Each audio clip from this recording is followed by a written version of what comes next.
శ్రీ మీనాక్షి సన్నిధికి స్వాగతం. కుడి చేతిలో చేసే సాయం ఎడం చేతికి తెలియకూడదంటారు పెద్దలు. కానీ ఇప్పుడు అలా లేదండి. ఎందుకో ముందు మీకే తెలుస్తుంది. కార్పొరేట్ ఆఫీస్కి వెళ్ళడానికి నా కొలీగ్స్ని లింక్డ్ఇన్లో వెతకడం మొదలుపెట్టాను. అందులో మంచి పొజిషన్లోనే ఉన్నారు. నాకు కాల్ చేయమని చెప్పి మెసేజ్ పెట్టాను కొంతమందికి. కొంతమంది రిప్లై ఇచ్చారు, కొంతమంది రిప్లై కూడా ఇవ్వలేదు. అలా నాకు ఒక కాల్ వచ్చింది ఒక ఫ్రెండ్ నుంచి. ఆఫీస్కి వచ్చి కలవండి, మా బాస్ని పరిచయం చేయిస్తానన్నారు.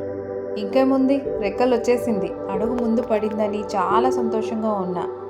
ఇక ఫైల్స్ పట్టుకొని కార్పొరేట్ ఆఫీస్లోకి అడుగు పెట్టాను. వాళ్ళ బాస్ని పరిచయం చేయించారు. వాళ్ళ బాస్కి మన ట్రస్ట్ గురించి అన్ని వివరంగా చెప్పాను. అన్నీ విన్న ఆయన నెమ్మదిగా ఒక మాట అడిగారు, మీకు ఎక్స్పీరియన్స్ ఉందా అని. అది కూడా బుక్స్లో ఎక్స్పీరియన్స్ కావాలంట.